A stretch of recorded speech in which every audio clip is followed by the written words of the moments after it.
She doesn't remember deciding to get up. 5 times tonight, maybe 6. She stopped counting somewhere around 2 a.m., and her body is already moving. Already vertical. Already crossing the floor before her brain has finished processing what it heard. She didn't choose to go. Her nervous system chose for her. In the milliseconds before conscious thought arrived, before language, before anything resembling a decision had formed in her prefrontal cortex. And now she is here, hand on the baby's back. She can hear her own heartbeat, not because she is frightened, exactly, but because it is louder than everything else in the room, louder than the house settling, louder than her own breathing, louder than the silence that is supposed to be rest. That is what 3 a.m. has become in this season of her life. No weight to it, no before, no after. Just this same dark floor she has already crossed twice tonight, and will cross again before the light comes back. And there is that half second, just before her body moves, just before the love takes over and she goes, where something in her doesn't want to. She knows it before she is even standing. She doesn't name it. The night absorbs it. She goes anyway. She picks the baby up and she does everything right. She holds the baby the way she has learned to hold the baby. She makes the sounds. She is present. But at 3 a.m., after this many nights, after this specific accumulation of broken hours, the weight feels different. Not literally heavier, but less welcome, harder to receive.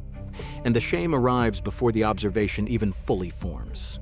She will not say that out loud, not to her partner, not to her own mother, not in the group chat where everyone shares the beautiful, hard moments. She presses it down before it becomes a thought with a name. She tucks it away in the place where all the things she can't say about this year are already living. She gets the swaddle. She has done this 1,000 times. She stands there, staring at the Velcro tab for a full 4 seconds before her hands remember what comes next. Those 4 seconds feel like a very long fall, and before your mind turns this into failure, breathe. This happens to exhausted nervous systems more often than mothers admit out loud. That gap between knowing how to do something and being able to locate the instruction for it is the thing she cannot explain to anyone. She is functioning. She is doing the thing. But some part of the machine is running without her, and she can feel it the way you feel the difference between driving and being driven. She gets the baby down. She walks back to the bed. She passes the mug on the nightstand on the way. The coffee she made at 10 p.m., the one she never finished. The one that has been cold for so long it stopped being coffee and became something else entirely. Evidence of another thing left undone. Of another small want that got deferred to tomorrow. She doesn't throw it out. She doesn't drink it. She just passes it. And lies back down with her heart still too fast, staring at the ceiling in the dark. And the thought she has been circling all night finally finishes itself. Something is wrong with me. That thought has terrified thousands of mothers before you, and most of them were far more exhausted than broken. She has typed the words before. Not tonight, but she has. At 2 a.m. on a bad night, she opened a search bar and started typing, memory loss after childbirth. Heart won't stop racing. Am I developing? And then she deleted everything before pressing enter. Not because she didn't want the answer. Because she was afraid the answer would confirm something she couldn't walk back from. This is the fear that lives beneath the exhaustion. Not just that her body feels wrong, or that her mind feels wrong, but the specific terror that this particular kind of wrong is permanent. That she has crossed some invisible threshold in these months, and cannot find her way back to the person she was before she started crossing floors in the dark. And she is still going, still getting up when the cry starts. Still making breakfast at 7 a.m. like the night didn't happen. Still holding herself together in the rooms where she has to perform function. Somehow that performance, the maintenance of the surface, the smile through the conversation she lost 3 words in, is the most exhausting thing of all. She is tired in a way she didn't know was possible before this year. Not weak, not failing tired. There is a difference. Stay with me. You are not the only one who crossed that floor tonight.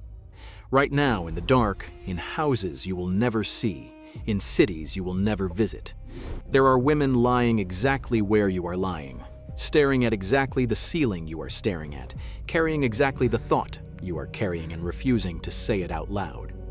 That is the village. It has always been there. You just couldn't see it from your side of the dark. And what I am about to tell you is going to change the way every single woman in it understands the symptoms she has been quietly afraid to name. Here is what is actually happening inside your body. When your baby cries, your endocrine system, the survival system running underneath conscious thought, fires before you do. Your adrenal glands release cortisols and adrenaline the way they would if you had just narrowly avoided hitting something on a dark highway. The same loop, the same chemistry, the same full body alarm. Except this threat doesn't leave. It lives in the next room. It cries at 11 p.m. and 1 a.m. and 3 a.m. and again at 5. For many mothers, this is not anxiety at all.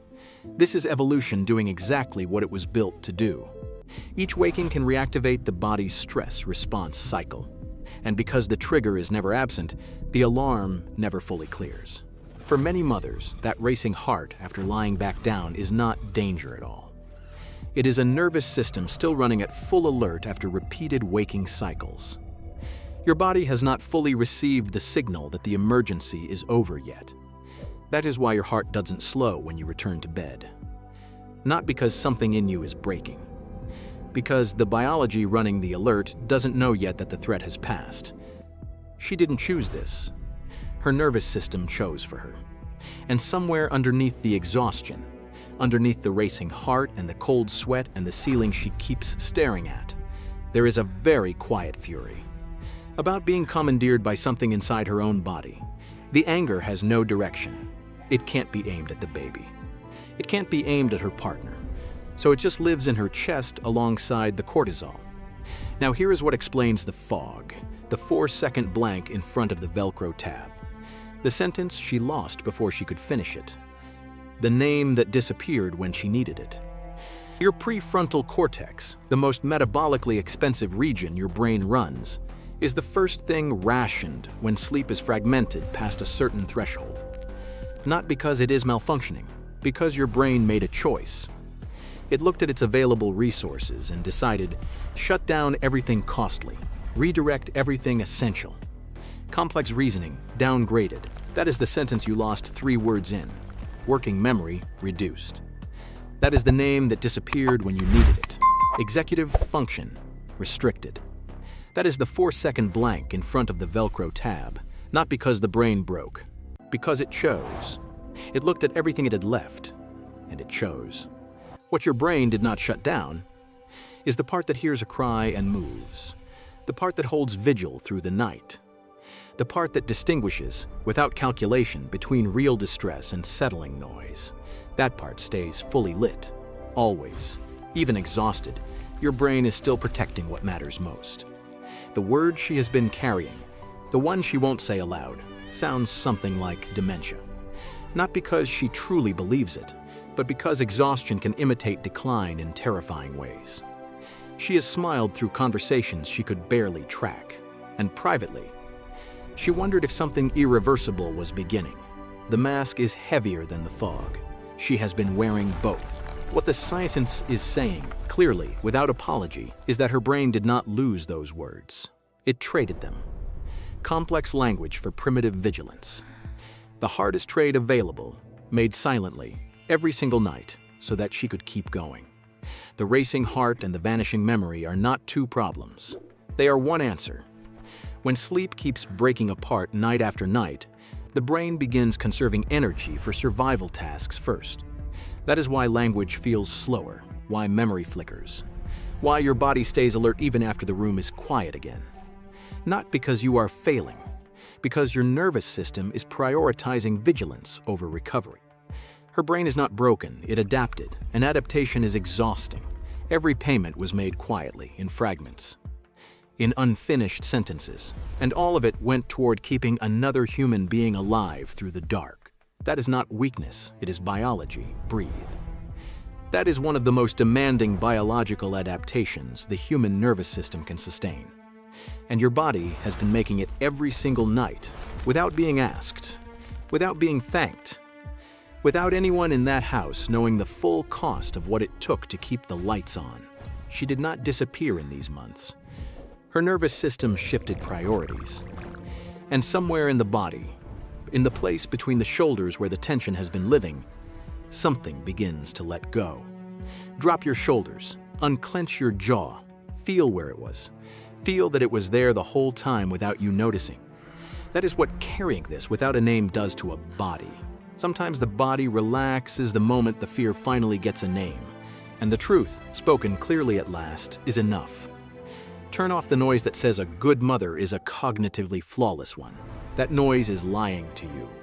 That racing heart in the dark was not necessarily danger. That missing word was far more likely to be exhaustion than permanent decline. Release the borrowed guilt. Your nervous system was not failing you. It was running the oldest program it knows. Without rest, without permission, through every crossing of that floor, through every cold cup of coffee, through every sentence you lost, through every name you couldn't find. It was choosing your child. Every single time, it chose. The noise outside will still be there tomorrow. They will still expect the perfect mom. But the perfect mom doesn't exist. Only you do, and science already proved. You are exactly who your baby needs. Drop your shoulders, take a deep breath, and I'll see you in our next pause.